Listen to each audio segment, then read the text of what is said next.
pasal ujaran kebencian. Abang sendiri melihatnya dari sisi hukum seperti apa nih?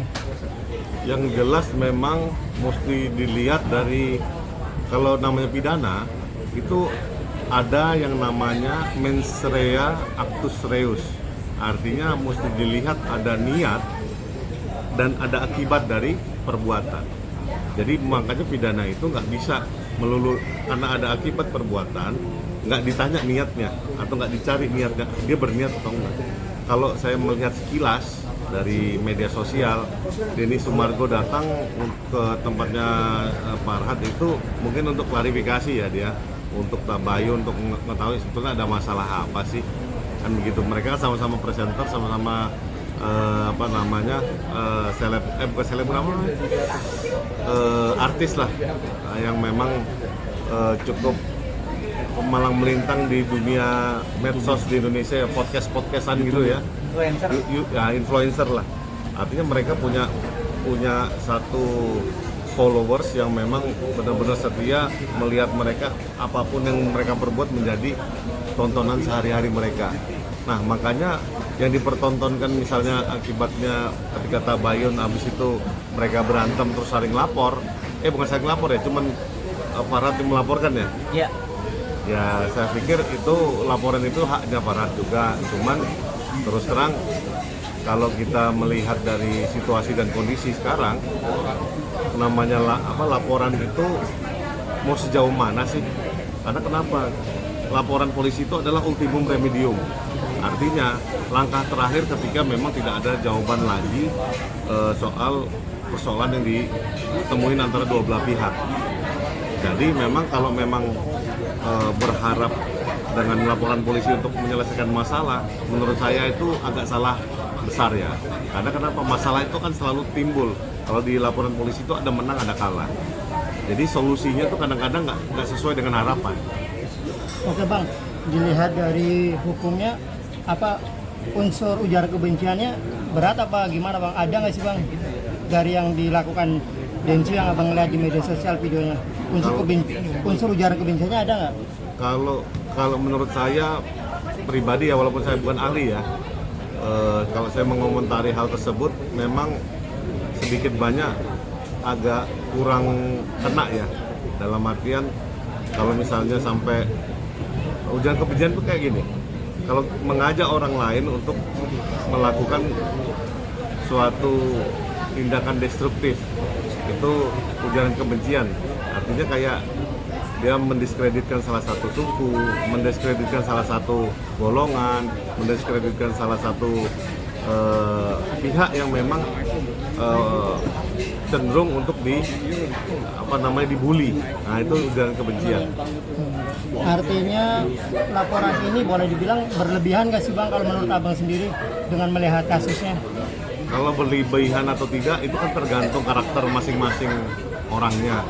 Makanya ketika saya bilang itu hak yang dia exercise ya, dia gunakan untuk demikian. Bang, pantas gak bang ini jadi dibesar-besarkan? Kadang kan masalah dari satu orang akhirnya meluas ke masyarakat adat nih. Ini pantas gak sih sama segitu jauhnya bang? Ini yang mesti menjadi satu batu ujian ya bagi pemerintahan Prabowo Gibran ya. Artinya bisa nggak ini diselaraskan, dirukunkan, supaya kan kita banyak suku nih, kebinekaan kita kental sekali, tapi memang kedaerahannya juga kental sekali. Ketika tersulut, kemudian bisa beradu ini, dia punya masing-masing identitas. Kayak contoh antara orang Makassar dengan orang mana nih, Farhad? Bugis. Makassar dengan Bugis itu panjang tuh, bakalan rame karena memang dua suku yang berdekatan itu identitasnya sangat kental dan harga dirinya tinggi sekali. Artinya mesti berhati-hati karena bisa menyebabkan gesekan yang tidak diperlukan di bawah ya. Unsurnya SARA. Ya, kemungkinan besar memang SARA itu menjadi satu titik tolak di mana gesekan itu bisa dimulai. Tapi tiba-tiba ingin mencabut laporan ini sendiri, gimana menanggapinya? Kan laporan baru beberapa hari lah. Tiba-tiba pihak mereka inisiatif mungkin untuk mencabut laporan. Apakah itu boleh? Ya, mencabut laporan juga sebagian dari hak. Jadi yang jelas memang kita nggak bisa serta-merta menjudge ya. Oh ini begini nih, ini begini nih. No. Artinya pertimbangan-pertimbangan yang diambil oleh mereka yang sedang berperkara, mencabut laporan itu adalah hak. Karena kenapa? Bersiteru itu menurut saya itu adalah ultimum remedium.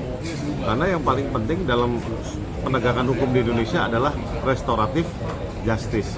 Artinya ketika muncul dua belah pihak yang berseteru tapi dia ketemu titik temunya dan tabayun, setelah tabayun ketemu hasil yang positif, menurut saya itu jauh lebih konstruktif daripada laporan polisi. Karena terus terang laporan polisi itu ya seperti masyarakat dan netizen tahu ya, banyak yang bilang bahwa kehilangan kambing besoknya kehilangan rumah, lapor kehilangan rumah besoknya kehilangan apalagi saya nggak ngerti. Itu sampai konotasi itu bahasa itu selalu kental di masyarakat netizen Indonesia gitu.